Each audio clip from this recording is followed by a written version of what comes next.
கூடியிருந்திருக்கிற சகோதர சகோதரி யாவருக்கும் நம்முடைய கர்த்தரும் இரட்சகருமாக இயேசு கிறிஸ்துவின் பரிசுத்தமான நாமத்தில் வாழ்த்துக்கள். பிதாவாகிய தேவனுடைய அன்பும் கர்த்தராகிய இயேசு கிறிஸ்துவின் கிருபையின் சமாதானம் உங்கள் அனைவரோடு கூட இருப்பதாக. வேத மாந்தர்கள் என்ற தலைப்பின் கீழாக நாம் ஒவ்வொரு வாரமாக ஒவ்வொரு வேதத்தில் உள்ள ஒவ்வொரு மனிதர்களை குறித்து நாம் பார்த்து கொண்டு வருகிறோம். அந்த வரிசையில் இந்த நாளிலே நெகேமியா என்பவரை குறித்து இந்த நாளிலே நாம் பார்க்கலாம். நெகேமியா ஒரு முக்கியமான ஒரு தேவ மனுஷனாக இருக்கிறார். இஸ்ரவேலர்கள் பாபிலோனுக்கு சிறைப்பட்டு போன பின்பு அவர்கள் 70 வருடம் கழித்து திரும்பி வருகிறார்கள். அந்த கூட்டத்தாரிலே செருபாபேல் தலைமையின் கீழாக திரும்பி வந்த கூட்டத்தாரிலே இந்த நெகேமியாவும், இந்த நெகேமியா என்ற வார்த்தைக்கு யெகோவா என் ஆறுதல் என்று அர்த்தம். யெகோவா என் ஆறுதல், தேவன் என்னுடைய ஆறுதலாய் இருக்கிறார் என்பதுதான் இந்த நெகேமியா என்ற வார்த்தையின். இந்த நெகேமியா மிகவும் பக்தி வைராக்கியம் உள்ள ஒரு மனுஷன். அதுல என்ன, பக்தி வைராக்கியத்துல ரொம்ப சிறந்த ஒரு மனுஷனாக இந்த நெகேமியா இருக்கு. அவருக்கு இன்னொரு பெயர் இருக்கு, திர்ஷாதா அப்படிதான் அவருடைய இன்னொரு பெயர். தேவனுக்கு பலி செய்வதிலே மிக சிறந்த ஒரு செயல் வீரராக இந்த நெகேமியா, தேவனுடைய அந்த பணிகள் அப்படின்னும் போது இவர் எல்லாத்தையும் தூக்கி போட்டு அந்த வேலைக்கு வந்துருவார். அந்த அளவுக்கு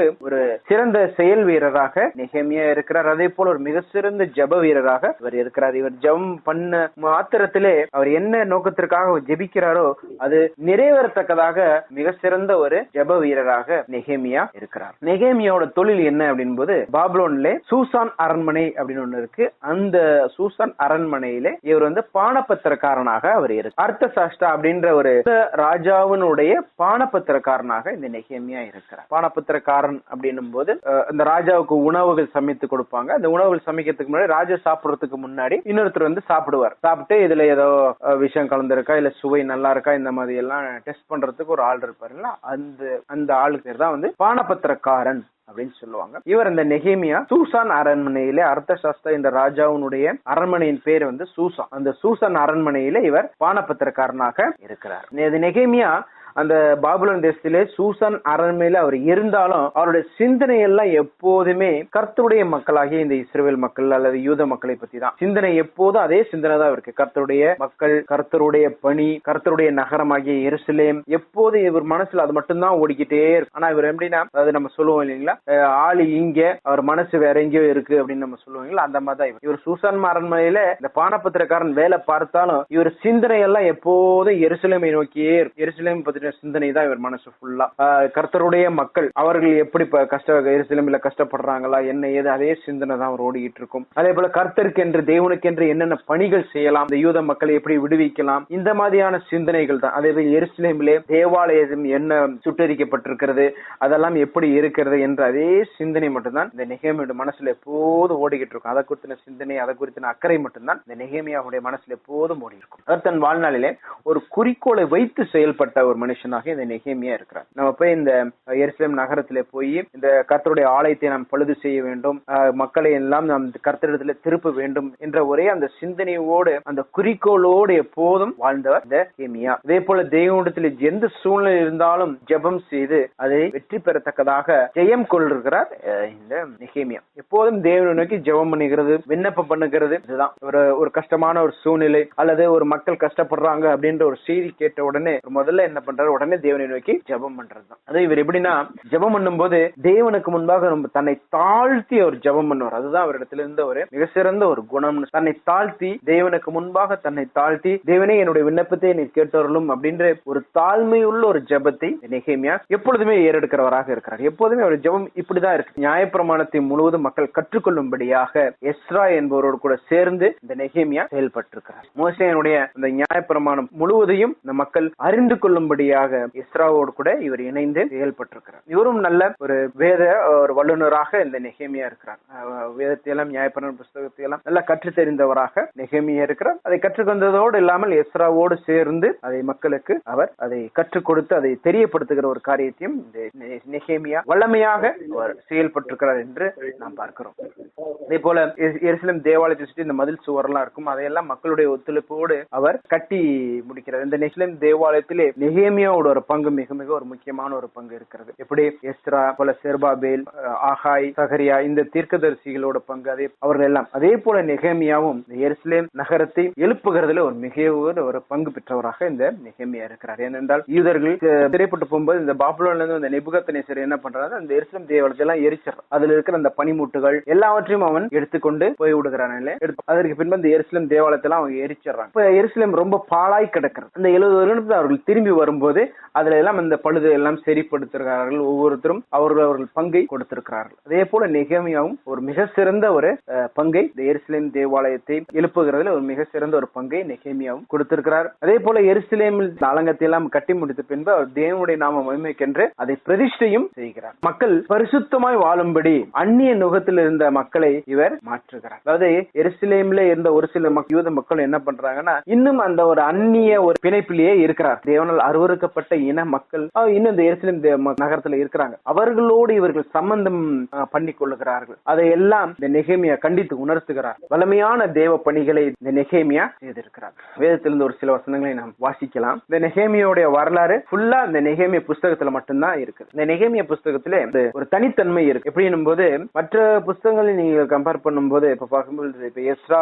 என்ற புஸ்தகத்தை எடுத்துக்கலாம். அது எஸ்ரா தான் அந்த புஸ்தகத்தை எழுதுகிறார். ஆனால் எப்படின்னா அந்த எஸ்ரா அந்த புஸ்தகத்தை எழுதுவது எப்படின்னா அந்த சம்பவம் எல்லாம் அவர் கண்ணுக்கு முன்னாடி நடக்கிற மாதிரி தான் எழுதியிருக்கு. ஆனால் இந்த நெகேமியா எப்படி எழுதுறாருன்னா அந்த ஒரு கூட்டத்தோட கூட்டம் இருக்கிறார் பாத்தீங்களா, அந்த மாதிரி தான் இந்த நெகேமியா அவர் எழுதியிருக்கிறார். அதாவது எப்படின்னா நான் அந்த கூட்டத்துல இருக்கிறேன் அப்படின்ற மாதிரி தான் இந்த நெகேமியா இந்த புஸ்தகத்தை எழுதி இருக்கிறார். அதாவது எனக்கு இந்த சம்பவம் சம்பவிக்குது. இரண்டாவது வசனம், என் சகோதரர் ஒருவனாகிய அனனியும் வேற சில மனுஷரும் யூதாவிலிருந்து வந்தார்கள். அவர்களிடத்தில் நான் சிறையிருப்பில் மீண்டு தப்பின யூதரின் செய்தியும் எருசலேமின் செய்தியும் விசாரித்தேன். அப்ப இந்த இடத்துல பாருங்க, அவர் எருசலேமுக்கு போய் ஒரு 2 சகோதரர்கள் வராங்க. அவர்களிடத்துல இந்த நெகேமியா அந்த எருசலேமை பற்றிய செய்தியும் யூதர்களை பற்றிய செய்தியும் விவரித்து அவர் கேட்கிறார். மூன்றாவது வசனம், அதற்கு அவர்கள் சிறையில் மீண்டவர்கள் அந்த தேசத்திலே மகா தீங்கையும் நிந்தையும் அனுபவிக்கிறார்கள். எருசலேமின் அலங்கம் இடிப்பட்டதும் அதன் வாசல்கள் அக்னியால் சுட்டரிக்கப்பட்டதுமாய் கிடக்கிறது என்றார்கள். இப்போ எருசலேமுடைய அந்த ஒரு நிலைமையை இந்த 2 பேர் நெகேமியா இடத்துல சொல்றாங்க. அந்த யூதர்கள் எல்லாம் மிகவும் துன்பத்தை அனுபவிக்கிறார்கள், கஷ்டங்களை அனுபவிக்கிறார்கள். எருசலேம் நகரம் அலங்கம் எல்லாம் இடிப்பட்டு சுட்டரிக்கப்பட்டு ஒரு மோசமான நிலைமையிலே இருக்கிறது என்று அவர்கள் நெகேமியா இடத்திலே அவர் சொல்லுகிறார்கள். உடனே இந்த வார்த்தைகளை கேட்ட உடனே நெகேமியா என்ன செய்யறாரு பாருங்க. 4வது வசனம், இந்த வார்த்தைகளை கேட்ட போது நான் உட்கார்ந்து அழுது. இந்த வார்த்தைகளை கேட்ட உடனே அவர் அழுகிறார். இவர் இப்ப சூசான் அரண்மனையில தான் இவர் பானபத்திரக்காரனா இருக்கிறாரு. இந்த யூதர்களை பற்றிய செய்தி கேட்ட உடனே, எருசலேம் பற்றிய செய்தி கேட்ட உடனே அவர் என்ன பண்றாரு பாருங்க, உட்கார்ந்து அழுகிறார். ஏன்னா இவருடைய சிந்தனை ஃபுல்லா அதேதான். ஐயோ அவர்கள் கஷ்டப்படுகிறார்களே, எருசலேம் தேவாலயம் இப்படி சுட்டரிக்கப்பட்டு வீணாய் கிடக்கிறதே அப்படின்னு தன் சிந்தையிலே வருத்தப்பட்டு உட்கார்ந்து அழுகிறார். அழுது பாருங்க, சில நாளாய் துக்கித்து அழுதுட்டு அப்படியே எந்திரிச்சு போகல. ரொம்ப நாளா ஒரு துக்கத்திலேயே இருக்கிறார். துக்கித்து உபவாசித்து மன்றாடி பரலோகத்தின் தேவனை நோக்கி. உடனே என்ன பண்றாரு பாருங்க, 3 நாளா அழுகிறாரு, உபவாசித்து எழுதிட்டு இப்போ தேவனை நோக்கி அவர் ஜெபம் செய்கிறார். 5வது வசனம், பரலோகத்தின் தேவனாகிய கர்த்தாவே, உம்மில் அன்பு கூர்ந்து உம்முடைய கற்பனை கை கொள்கிறவர்களுக்கும் உடன்படிக்கையும் கிருபையும் காக்கிற மகத்துவம் பயங்கரமான தேவனே.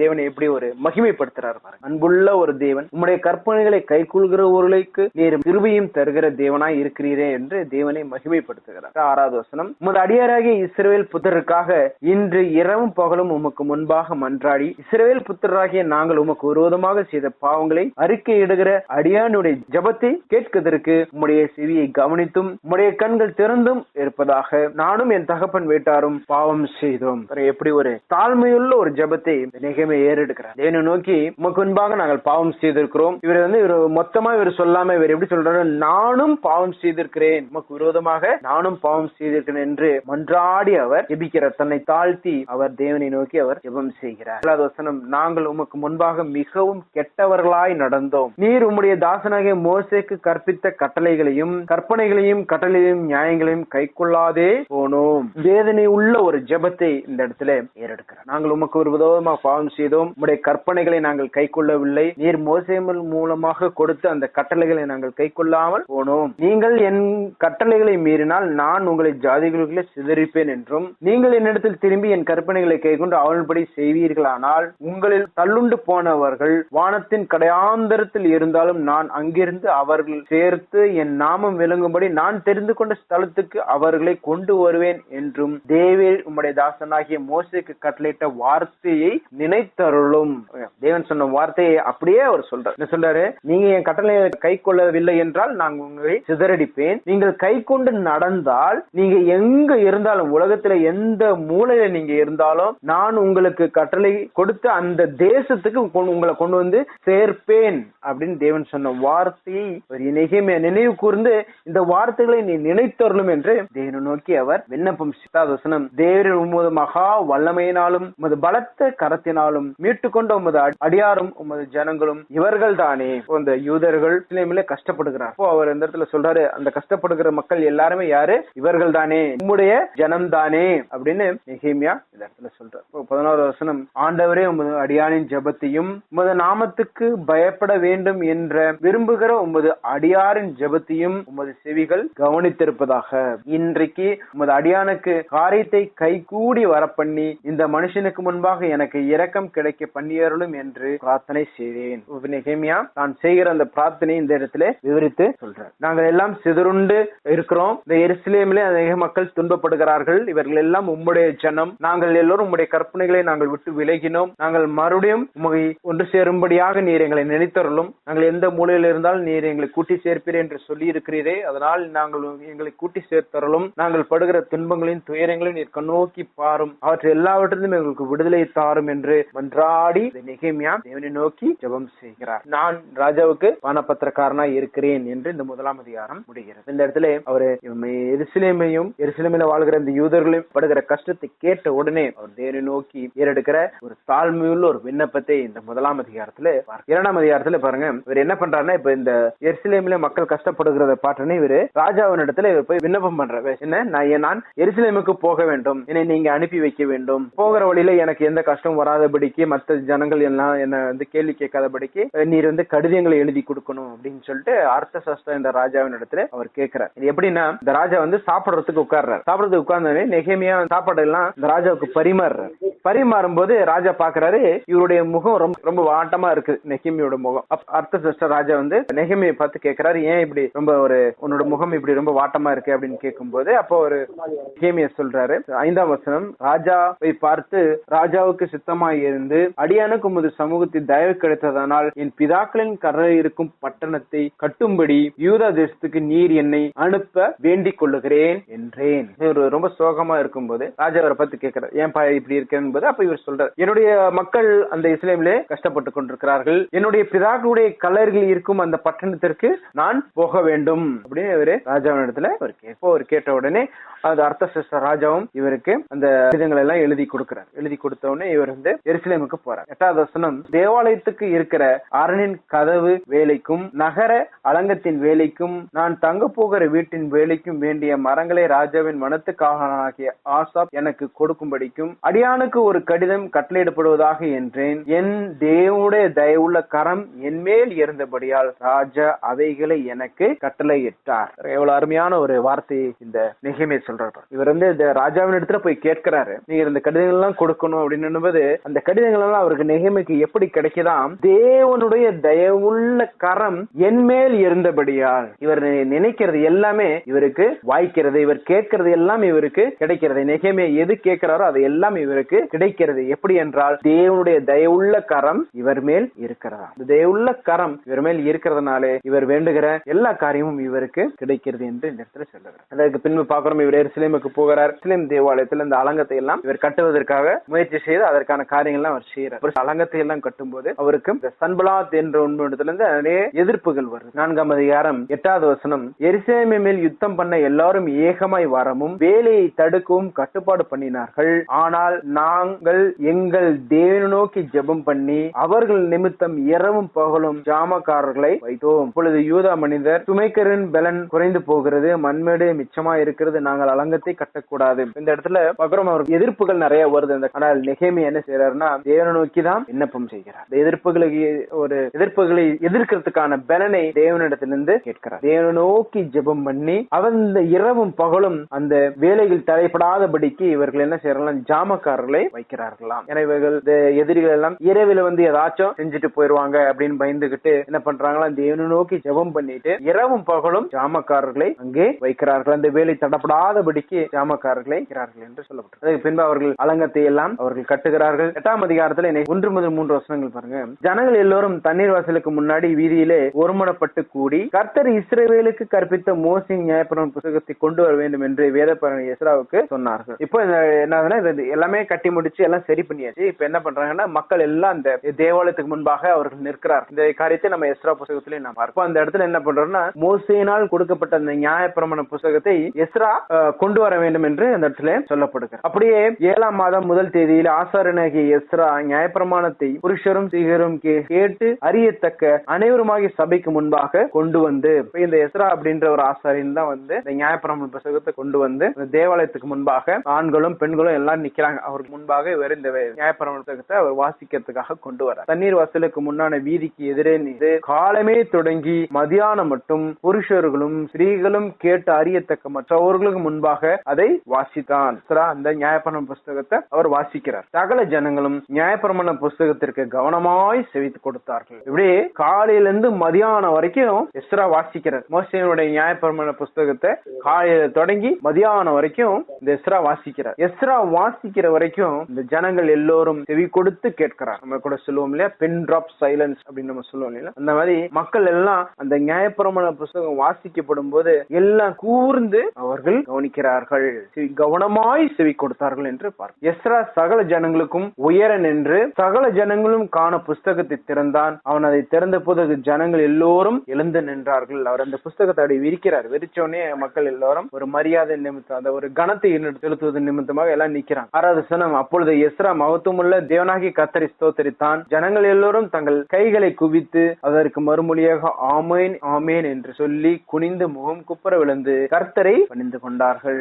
அருமையான ஒரு வழிநடத்துதலை இந்த இடத்துல நான் பார்க்கிறோம். நெகேமியாவும் சரி எஸ்ராவும் சரி ஜனங்களை தேவனிடத்தில் அருமையாக அவர்கள் வழிநடத்துகிறார்கள். 9வது வசனம், ஜனங்கள் எல்லோரும் நியாயப்பிரமாணத்தின் வார்த்தைகளை கேட்ட பொழுது அழுதபடியால் திர்ஷாதா எனப்பட்ட நெகேமியாவும் வேதபாரகனாகிய எஸ்ரா என்னும் ஆசாரியனும் ஜனங்களுக்கு விளக்கம் காட்டின லேவியரும் சகல ஜனங்களையும் நோக்கி, இந்த நாள் உங்கள் தேவனாகிய கர்த்தருக்கு பரிசுத்தமுள்ள நாள், நீங்கள் துக்கப்படவும் அளவும் வேண்டாம் என்றார்கள். எஸ்ரா இந்த நியாயப்பிரமாண புத்தகத்தை வாசிக்கும் போது ஜனங்கள் அதை கேட்க கேட்க என்னவெல்லாம் அழுகிறாங்க. ஜனங்கள் எல்லோரும் நியாயப்பிரமாணத்தை கேட்ட போது அழுதபடியால், ஏன் அழுகிறாங்க? இந்த வார்த்தைகள் படி நாங்கள் நடக்கவில்லையே, இந்த வார்த்தைகள் படி நாங்கள் செயல்படவில்லையே என்று இந்த ஜனங்கள் அழுகிறார்கள். நெகேமியாவும் எஸ்ராவும் ஜனங்களை பார்த்து என்ன சொல்றாங்க, நீங்க இந்த நாளிலே நீங்கள் அழுகாதீங்க, இந்த நாள் கர்த்தருடைய பரிசுத்தமான நாள், இந்த நாளை நீங்கள் அளவும் வேண்டாம். பின்னும் அவன் அவர்களை நோக்கி, நீங்கள் போய் கொழுமையானதை புசித்து மதுரமானதை குடித்து ஒன்றும் இல்லாதவர்களுக்கு பங்கை அனுப்புங்கள், இந்த நாள் நம்முடைய ஆண்டவருக்கு பரிசுத்தமான நாள், சாரப்பட வேண்டாம், கர்த்தருக்குள் மகிழ்ச்சியா இருப்பதே உங்களுடைய பலன் என்றான். நெகேமியா ஜனங்களுக்கு ஒரு உற்சாகம் உள்ள ஒரு வார்த்தைகளை அவர்கள் சொல்லுகிறார்கள். நீங்க அழுகாதீங்க, வீட்டுக்கு போய் நல்ல கொழுமையானது சாப்பிடுங்க, இது ஆண்டவருடைய பரிசுத்தமான நாள், இன்னைக்கு என்ன செய்யணும், கர்த்தருக்குள் மகிழ்ச்சியா இருப்பதே உங்களுடைய பலன். இந்த வார்த்தை நமக்கும் தான். நாம் கர்த்தருக்குள் மகிழ்ச்சியா இருப்பதுதான் நம்மளுடைய பலன். இடிந்து போன இந்த எருசலேம் நகரம் மீண்டும் கட்டப்படுகிறது என்றால் அதிலே நெகேமியனுடைய பங்கு மிக மிக அதிகமாக இருக்கிறது என்று இந்த நாளிலே நாம் நெகேமியனிடத்திலிருந்து கற்றுக்கொள்ளக்கூடிய பாடம் என்ன? ரொம்ப எளிமையான ஒரு படம் தான். முதலாவது, தேவனுக்கு என்று வைராக்கியம் சொல்ல வேண்டும். தேவனுக்கு என்று இந்த வைராக்கியம் இருக்கு இல்லையா, அது பக்தி வைராக்கியம், அது ஒவ்வொரு கிறிஸ்தவர்களுக்கும் இருக்க வேண்டிய ஒரு வைராக்கியம். நெகேமியா புஸ்தகத்துல பார்க்கிறோம், அவர் அந்த பக்தி வைராக்கியத்தோடு அவர் செயல்படுகிறார். என்னைக்கு அந்த நியாயப்பிரமாண புஸ்தகம் வாசிக்கப்பட்டதோ அந்த வார்த்தைகள் படி தான் நடக்க வேண்டும் என்று அவர் பக்தி வைராக்கியம் கொள்ளுகிறார். தான் மட்டும் நடக்காமல் மற்றவர்களையும் அந்த வழியில நடத்துறாரு பாருங்களா, அந்த பக்தி வைராக்கியம் இந்த நாளிலே நமக்கு இருக்க வேண்டும். தேவனிடத்துல அந்த பக்தி வைராக்கியம். 2வது, வேதத்தை கை கொண்டு வாழ்கிறது. நெகேமியா அதைதான் செய்தார் என்று நாம் பார்க்கிறோம். வேதத்தை கை கொண்டு அவர் வாழ்கிறார். நமக்கும் ஒரு வேதாகம் கொடுக்கப்பட்டிருக்கிறது. தேவனுடைய வார்த்தைகள் கொடுக்கப்பட்டிருக்கிறது. அந்த வார்த்தைகள் படி நாம் ஜீவிக்க வேண்டும். வெளிப்படுத்தின 1:3 பாருங்க.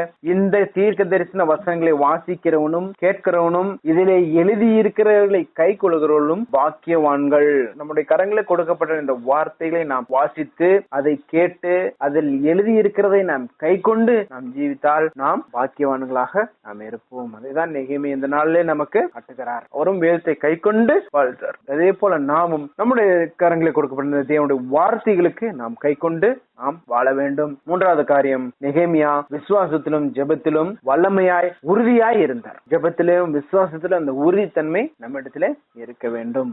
தேவன் அதைதான் ஒவ்வொரு கிறிஸ்தவனிடத்திலும் அதை எதிர்பார்க்கிறார். இந்த மத்தேயுல வாசிக்கிறோம், முடிவு பரிந்தும் நிலைத்திருப்பவனே பாக்கியவான். வேதத்தை கை கொண்டு வாழ்கிறவன் பாக்கியவான். அதே போல முடிவு பரிந்தும் நிலைத்திருக்கிறவனே பாக்கியவான். அப்ப அந்த விசுவாசமும் விசுவாசத்துல உறுதியாய் இருப்பது, ஜெபத்தில உறுதியாய் இருப்பது நமக்கு இந்த நாளிலே நெகேமியாவிடத்துல நாம் கற்றுக்கொள்ளக்கூடிய ஒரு பாடம். அதே போல தேவனை விட்டு பின்வாங்குகிறவர்களை நாம் தேவனிடத்திலே சேர்க்க வேண்டும்.